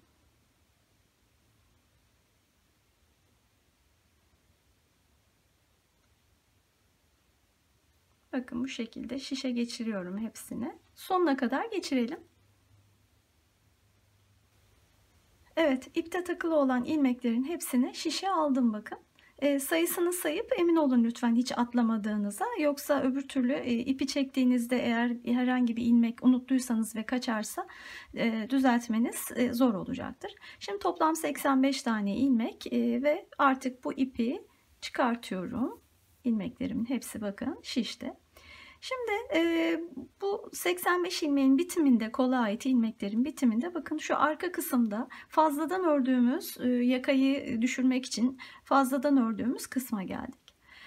Orada da toplam bakın şöyle kenardan başlayarak 6 tane ilmek çıkartacağım. Diğer kolda o kadar çıkarmıştım. Aynı sayıda devam ediyorum. Bakın şöyle şuradan devam edeceğim. 1, 2, 3, kenardaki ilmeklerin bakın birer parçalarını alıyorum. 4, 5 ve 6. Bu kenar kısımdan almış olduk. Şimdi şöyle çevireyim. Başlangıçta bu 5 ilmeğin 3 tanesini şurada almıştık bakın. Şöyle göstereyim biraz daha belirgin olsun. Orada 2 tane kaldı. 5 ilmeğin 2 tanesi burada duruyor. Bir tane de şu aradaki boşluğu kapatmak için şöyle şuradan alacağım bakın. Bir tane şöyle bir tane ilmek alıyorum. Arkasından kalan 5 ilmeğin 2 tanesini de şöyle önce şöyle bir ayarlayayım. Bakın şuradan bir ve son olarak da şu ters ilmekten aynı şekilde bir tane alarak tamamlıyorum. Şimdi ben 100 santim misinalı bir 3 milim şişle yaptım bu işi. Örmek için kullanacağım şiş yine 4 numara, gövdeyi örerken de 4 kullanmıştım ve 40 santim misinalı olacak. Dikişsiz örebilmek için 40 santim misinalı şiş kullanacağım. İşimiz bu şekilde daha kolay olacak. Şimdi ilmeklerimizin hepsini almış olduk. Toplamda şu an şişte 99 tane ilmeğim var. Öreceğim şişe bunları geçiriyorum. Dediğim gibi eğer ince şiş elinizde yoksa direkt öreceğiniz şişle de bu işlemi yapabilirdiniz. Şöyle hemen bütün ilmekleri şişe geçireceğim. Evet, bütün ilmekleri öreceğim bu 40 santim misinalı şişe geçirdim. Şimdi buradan itibaren örmeye başlayacağım. Bu noktamız bizim başlangıç noktamız olacak. O nedenle bir tane ayraçla bu noktayı işaretliyorum. İpimi buradan bağlayarak başlayacağım. Şimdi ilk aldığımız ilmek bu gövde kısmından aldığımız düz ilmeğe ait bir ilmekti. O nedenle düz örerek başlayacağım. Şöyle ilk ilmeği düz örüyorum. İpimi bağlayarak başlıyorum. Şimdi düz ördükten sonra ilk ilmeği bir sonraki ilmeğin ters olması lazım. Bakın onu ters olarak örüyorum.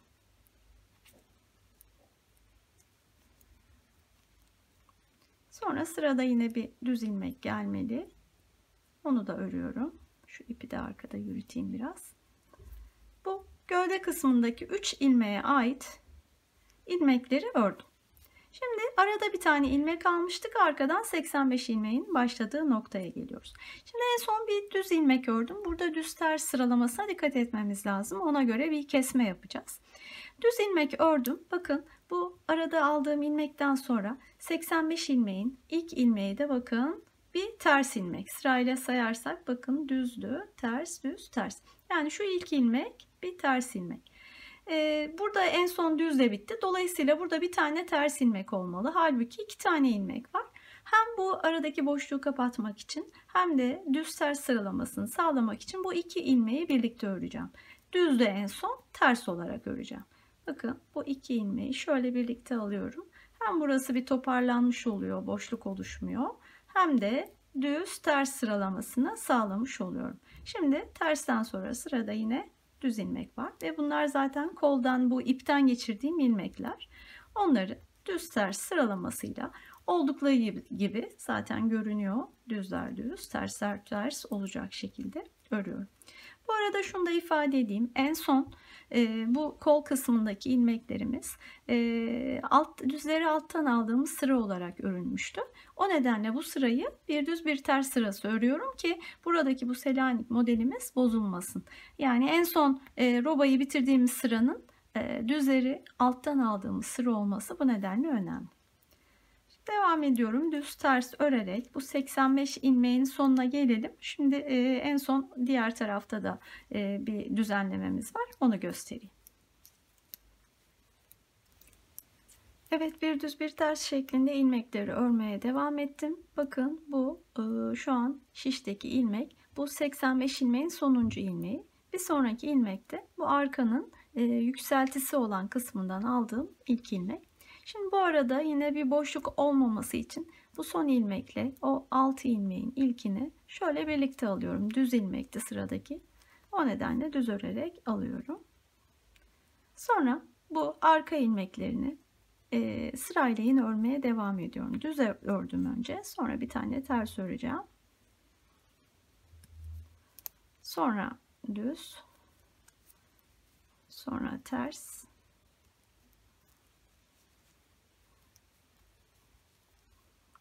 Düz.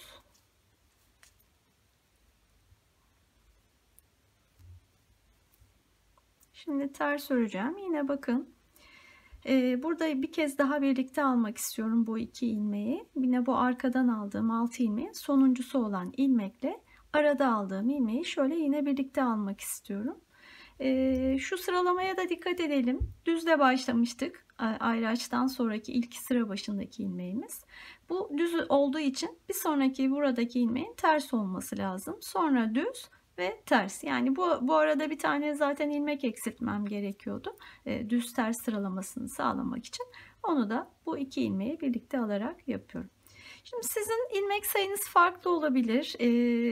Yerlerini farklı almış olabilirsiniz. Çok önemli değil. Önemli olan şu: iki tane kol örüyoruz. Dolayısıyla ikisinin birbirinin aynı olması lazım. İlk kolu örerken bu kaç tane nerelerden fazladan ilmek çıkardınız ve kaç tane ilmekleri aralarda bu düz ters sıralamasını düzeltmek için birlikte ördünüz. Bunları not alırsanız ilk kolu örerken ikincide de aynı şekilde yaparsınız ve birbirine simetrik ve eşit olmuş olur iki kolunuz. Aksi halde bir tane ilmek fazla bir tane ilmek eksik, yani illa burada gösterdiğim gibi olmak zorunda değil. Sadece iki kolu aynı yapmaya özen göstermelisiniz. En son düz ters örmüşüm. Şimdi bunu düz örüyorum. Son ilmeği de ters örüyorum ve sıra başına gelmiş oluyorum. Şu an 3 tane ilmeği birlikte aldım. Dolayısıyla 99 ilmek vardı. 96 ilmeğe düştüm. Ve bu 96 ilmekle kol örmeye devam edeceğim. Şimdi ilk sırayı tamamladık. Bu bir düz bir ters sırası oldu.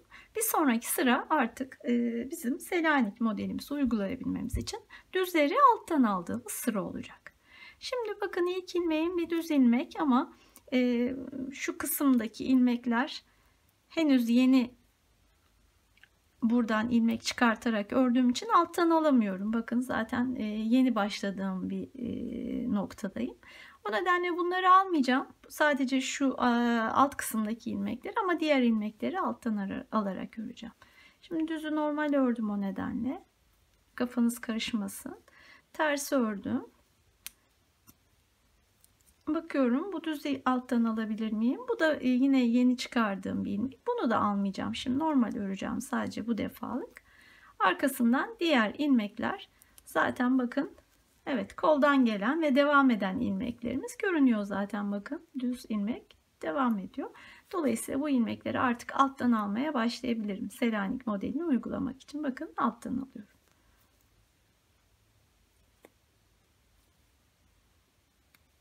Evet, düz ördüm. Ters. Sonra tekrar şöyle bir düzelteyim. Evet, tekrar düzü alttan aldım. Şimdi devam ediyorum. Tersi normal örüyorum. düzü alttan bu şekilde alıyorum. 40 santim misinalı şişim ilmeklere tam denk geldi şu an ve problem yaşamadan, hiç ilmekleri gerdirmeden düzgün bir şekilde yuvarlak örebiliyorum. Evet, bu sırayı da bu şekilde düz ilmekleri alttan alıp ters ilmekleri normal örerek ayraca kadar tamamlayalım. Evet, son ilmekteyim. Bir ters ilmek o. Onu da örerek turu tamamladım. Ayraca geldim. Şimdi Selanik modelimizi uygulamaya devam ediyoruz. Dolayısıyla bu sıra artık bir düz bir ters normal lastik sırası olacak. İlk ilmek bir düz ilmek. Düz örerek başlıyorum. Sonra ters şeklinde devam ediyorum. Yani bir düz bir ters örerek bu sırayı da tamamlayacağım. Bu şekilde bir sıra bir düz bir ters, bir sırada düzleri alttan alarak örmeye devam edelim. Bakın şu diğer kolda ilk kesme yaptığım noktada şu ayraç takılı. Oraya kadar bakın 1, 2, 3, 4 tane Selanik sırası örmüşüm. O kısmı bu şekilde bu 96 ilmekle şimdi öreceğim. Dediğim gibi bu sırayı bir düz bir ters öreceğim. Bir sonraki sırada düzleri alttan alacağım. Bu şekilde bu 4 Selanik sırasını tamamlayalım. Evet, kolu örmeye devam ettim. Bu ilmek aldığım noktadan itibaren yaklaşık uzunluğu şu an 3,5 santimetre oldu. Şimdi burada ilk kesmeyi yapacağım. Ama ondan önce bu kesmeleri hangi aralıklarla ve kaç tane yapmam gerektiğine nasıl karar verdim? Diğer kol üzerinde size anlatmak istiyorum. Şimdi öncelikle kolun uzunluğunu söyleyeyim. Kolun toplam uzunluğu bilek lastiğinden itibaren bu kol altına kadar bakın yaklaşık 43 santimetre. Bunun 5 santimetresi lastik kısmı. Onu çıkartırsam geriye bu Selanik kısmı için 38 santimetre kalıyor. Şimdi kolun başlangıcında ilmek sayımız 96 idi. 96 kol için oldukça fazla. Yani bayağı bir kesme yapmam gerekti. Ne kadar kesme yapmam gerektiğine şöyle karar verdim. Bakın bilek genişliğini yaklaşık şu an için söyleyeyim size. 11-12 santimetre kadar genişliği. Bu genişlik için 52 ilmeğe düştüm ben. Yani 96 ilmeği 52 ilmeğe kadar eksilttim ve bence ideal bir ölçü oldu kol bilek genişliği için. Lastik öncesinden bahsediyorum. Dolayısıyla 96'dan 52 ilmeğe kadar düşürdüm. Bunu nasıl yaptım? Her kesmede şimdi birazdan göreceğiz. 4 ilmek eksiltiyoruz. Dolayısıyla 96'dan 52 ilmeğe kadar toplamda 44 ilmek kesmişim. Her birinde 4 ilmek eksilttiğim için 11 kesme yaptım. Bakın onları zaten bu ayraçlarla işaretledim daha kolay görülebilmesi için. 38 santimetrede 11 kere kesme yapmak için 38'i 11'e bölerek yaklaşık 2 kesme arasını 3,5 santimetre olarak buldum. O da şöyle göstereyim. Bakın toplamda 1, 2, 3, 4, 5, 6 tane Selanik sırası yaptı. Yani 6 Selanik sırası aralıklarla ben kesmelerimi yaptım ve bunun sonucunda bu şekilde kol formumuz oluşmuş oldu. Şimdi size de bu kesme yaptığınız yerleri bu şekilde işaretlemenizi tavsiye ederim. Diğer kolda işiniz daha kolay olur takip etmeniz. Şimdi dolayısıyla bu noktadan itibaren kesmelere başlayacağım. İlk kesmeyi yapacağım. Arkasından da 6 dediğim gibi Selanik aralıklarla diğer kesmeleri yapıyor olacağım. Şimdi kesmeyi nasıl yapıyoruz? Şu an bir düz bir ters sırasını örüyorum. Ayrıca 3 ilmek kalana kadar devam edeceğim. En son düz örmüşüm. Bir ters örüyorum. Düz örüyorum. Arkasından bir tane daha ters. Ve bir düz daha örüyorum. Ayrıca 3 tane ilmeğim kalıyor. Bakın sıradaki ilmeğim ters. Bu önemli. Bu 3 ilmek ters, düz ve ters şeklinde sıralı. Ayraçtan sonraki ilk ilmeğimiz zaten düz. Şimdi buradaki kesmeyi bu Selanik modelimizin de bozulmaması için bakın bu 3 ilmeği yani ters, düz ve ters olan 3 ilmeği üçünü birlikte alarak ve ters örerek yapıyorum. Bakın bu ilk kesme. 3 ilmeği bir ilmeğe düşürmüş oldum. Yani 2 tane ilmek eksildi. Şimdi sıranın tekrar başındayım. Ayraca geldim. Dolayısıyla bakın bu bir düz bir ters sırasıydı. Onu bitirdim. Şimdi düzleri alttan öreceğim sıraya başlıyorum bu ayraç noktasından itibaren. O nedenle bakın düzü alttan alıyorum. İlk düz ilmeği bir tane örüyorum. Bu düz ilmeğimiz hep devam edecek. Şurada göstereyim. Bakın kesmeler nasıl duruyor. O düz ilmek bakın şu bir tane düz ilmek hep devam ediyor.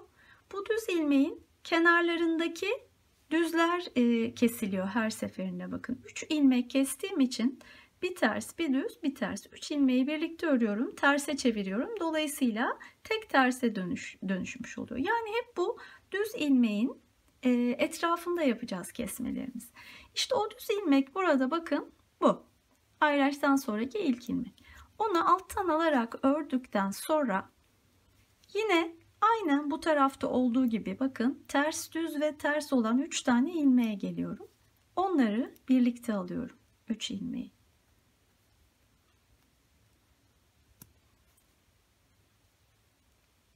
Böylece bakın buradaki 3 ilmeği de tek ilmeğe düşürdüm. Yani 2 tane de burada eksilttim.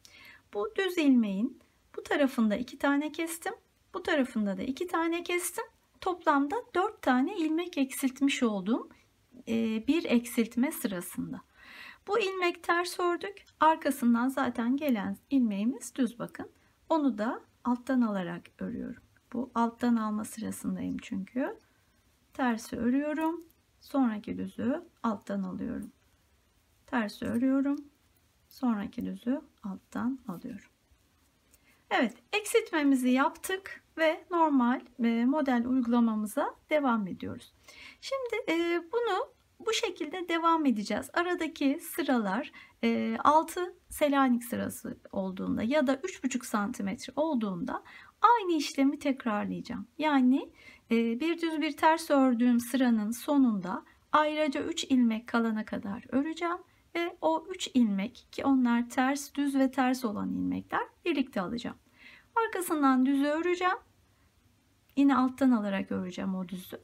Çünkü bir düz bir ters sırası bitmiş olacak. Alttan alma sırasına başlamış olacağız. Sonra yine bir ters, bir düz, bir ters olan 3 ilmeği yine birlikte alacağım. Bunu 3,5 santimetre aralıklarla yapacağım. Toplamda burada işaretlediğim gibi 11 kere yapacağım ve bunun sonunda 52 ilmeğe düşmüş olacağım. Şimdi siz bu ilmek kesme sayısını değiştirebilirsiniz. Kolu daha bol isteyebilirsiniz ya da daha dar isteyebilirsiniz. Değiştirebilirsiniz. Daha da az kesebilirsiniz. Tercihinize kalmış. Ben yaklaşık olarak düzgün de olduğunu düşünüyorum. Bu şekilde uyguladım ilk kolda. İkinci kolda da aynısını uyguluyor olacağım. Şimdi bu kısmı artık ben devam edeyim. Kesmeyi gösterdim. Onun dışında modeli uygulayarak yuvarlak olarak örgüye devam edeceğim. Belli bir noktadan sonra belki şiş yetmemeye başlayabilir. Yani ilmekler eksildikçe bu 40 santim misinalı şişle örmek zor gelebilir. O noktada ya 100 santim misinalı şişe geçip Magic Loop dediğimiz teknikle örmeye devam edeceğim. Ya da eğer biliyorsanız 5 şişle de örmeye devam edebilirsiniz. Evet, kol örmeye devam ettim bakın ve bilek lastiğine kadar geldim şu an. Bu süreçte toplamda 11 eksiltme yaptım. İlmek sayısı olarak da 44 tane eksiltme yapmış oldum. 96 ilmekle başlamıştım. Şu an 52 tane ilmeğim var şişte. 40 santim misinalı şişle şu ana kadar örebildim ama artık bu noktadan itibaren gerdirmeye başladığı için daha önce de söyledim 100 santim misinalı şişe geçeceğim ve Magic Loop tekniğiyle devam edeceğim. Siz dilerseniz ve biliyorsanız 5 şişe de geçebilirsiniz bu noktada. Şimdi lastiğin ilk sırasında diğer kolda ilk lastik sırasında yine bu ortadaki düz ilmeğin iki tarafından birer eksiltme daha yapmıştım ve 48 ilmeğe düşmüştüm. 48 ilmekle ve 3,5 numara şişle örmüştüm. Şimdi aynı şekilde burada da o son eksiltmeyi yapıp lastiğin ilk sırasında ve 3,5 numara şişe geçerek lastiğe başlayacağım. Şimdi yine bakın ayraçtan önceki 3 ilmekteyim. Burada bu 3 ilmeği keserek alacağım ve dediğim gibi 3,5 numara şişe geçeceğim. Bakın ayraçtan önceki son 3 ilmeği yeni şişle keserek başlıyorum. Sonra ayracı alıp ilk ilmeği düz örüp, zaten artık Selanik bitti. Lastiğe geçiyoruz. Düz ördükten sonra yine bu tarafta da 3 ilmeği şöyle birlikte ters örerek alıyorum.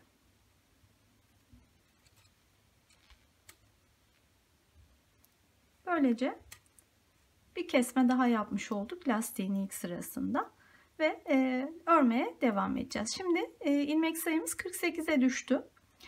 Ben şöyle ayıracağım. Şimdi Magic Loop'ta örgüyü iki parçaya ayırıyoruz. Toplam 48 ilmek olduğuna göre 24 ilmek şeklinde şişin iki tarafına ilmekleri ayıracağız. Şöyle şu ortalardan, yani bu ayraçla işaretlediğimiz başlangıç kısmı ortada kalsın istiyorum. Şuralardan ayırmak istiyorum. Dolayısıyla bu kısım 24, diğer kısım 24 ilmek olacak. 48 ilmeği ikiye ayırdığımızda. Ayracın da tam ortada kaldığını düşünürsem 12'şer ilmek olacak her iki tarafın. Yani ayraçtan sonra 12 ilmek örerek bu tarafın ilk parçasını tamamlayacağım. Bakın 1, 2, 12 tane örüyorum.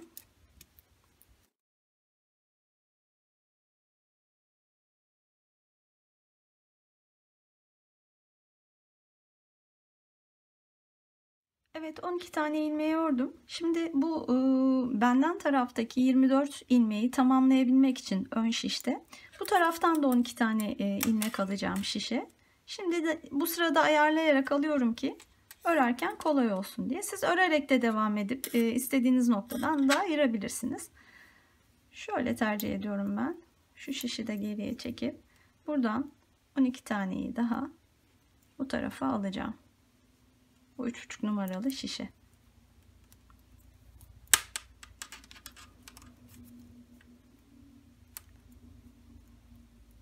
Bakın ayracın bu tarafındaki 12 ilmeği de bu şişe şimdilik örmeden takıyorum. Sıra sonu çünkü burası. Birazdan öreceğiz.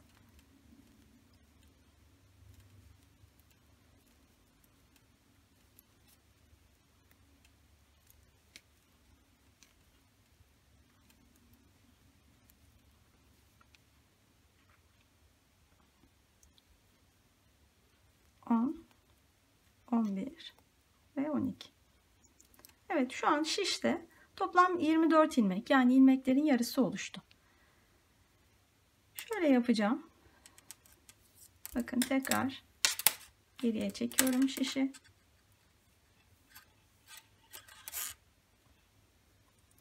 Diğer kalan 24 ilmeği de şişin misina fazlalığı burada kalacak şekilde yine şuradan aynen bu 3,5 numaralı şişimin diğer ucuna buradan geçiriyorum.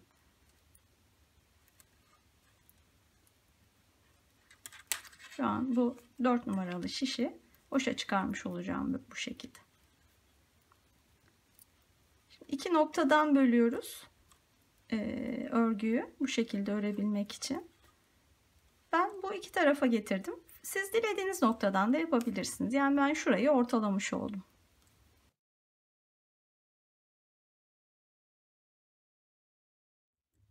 Evet, bakın bu şekilde. Daha önce de Magic Loop yöntemini benimle birlikte deneyenler ya da bilenler varsa zaten aşina olacaklardır. Bu şekilde bakın iki şişe bölmüş olduk örgümüzü. En son ipimiz burada. Bu sırayı ördük. Şimdi buradan devam edeceğiz. Bunun için bakın şöyle çeviriyorum örgümü. Ördüğüm taraf bakın burada, ayracın olduğu taraf. Bu şişi şöyle dışarıya doğru çekiyorum. Çünkü buradan örmeye devam edeceğim. Buradaki ilmekler şişin ucuna kadar gelmiş oluyor örebilmem için. İpi bu her iki taraflarda örerken biraz sıkı tutalım ki bu aralarda boşluk oluşmasın. En son bir ters ilmek örmüştük orada. Bakın ipimi buradan şöyle bağlayarak, devam ederek daha doğrusu Düz örüyorum. Sıradaki ilmek düz zaten. Sonra ters örüyorum.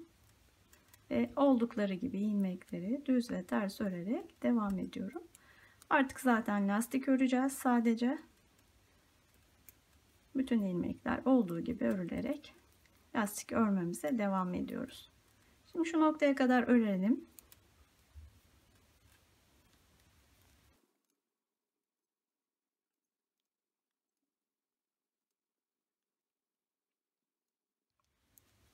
Evet, şişin sonuna geldim. Bakın son ilmek bir ters ilmekti ve bu şişim boşa çıktı. Şimdi diğer şiş örmeye devam edeceğim. O nedenle yine böyle çeviriyorum. Ördüğüm kısım arkada kalıyor. Öreceğim kısım kendimden tarafta kalıyor ve öreceğim kısımdaki şişi yine şöyle geriye doğru alarak ilmekleri şişin ucuna getiriyorum. Bu ördüğüm taraf, oradaki şişi böyle boşa çıkararak bu sefer buradan örmeye devam ediyorum. Bakın bu şekilde her iki tarafta şişi bu şekilde kaydırarak yuvarlak şeklinde örmeye devam edeceğiz. Yine düzleri düz, tersleri ters örüyorum.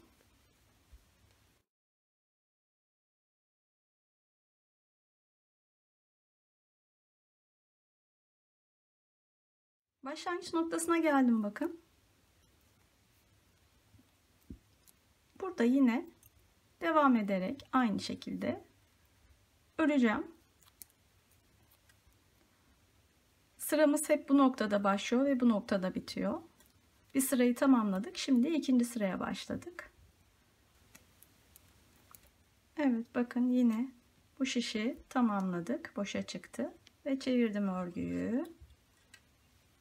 Ördüğüm kısım arkada kaldı. Öreceğim kısım benden tarafta. Öreceğim kısımdaki şişi bakın böyle geriye çektim. İlmekleri şişin ucuna kadar getirdim. Ördüğüm taraftaki şişi şöyle dışarıya doğru aldım ve buradan yine örmeye başlıyorum. Böyle döne döne örmeye devam edeceğiz. Lastiğimiz oluşacak bu şekilde. Diğer kolda ben 5 santimetre kadar örmüştüm. Yine aynı şekilde öreceğim. Bakın yine bu noktada aynı uygulamayı yapıyorum. Bitirdikten sonra şöyle çeviriyorum. Benden taraftaki öreceğim kısmı şişi şöyle geriye alıyorum. Diğer taraftaki şişi dışarıya doğru çekiyorum ve örmeye devam ediyorum. Bu şekilde lastik istediğimiz uzunluğa gelene kadar devam edelim.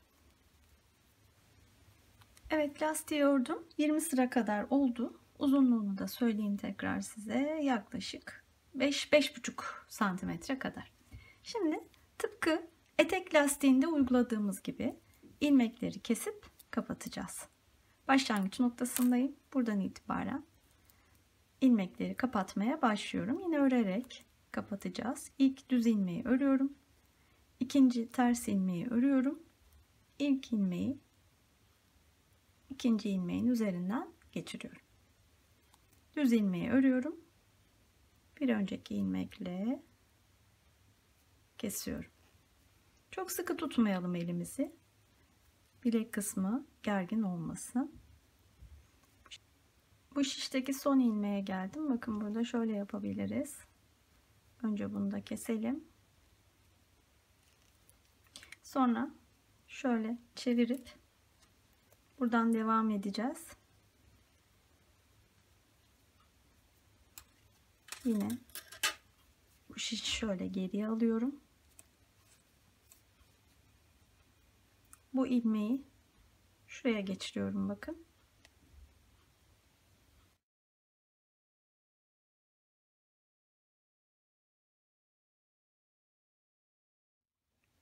Tekrar bu şişe geri alarak bir sonraki ilmekten devam edeceğim. Ve o ilmeği kullanarak yine keseceğim.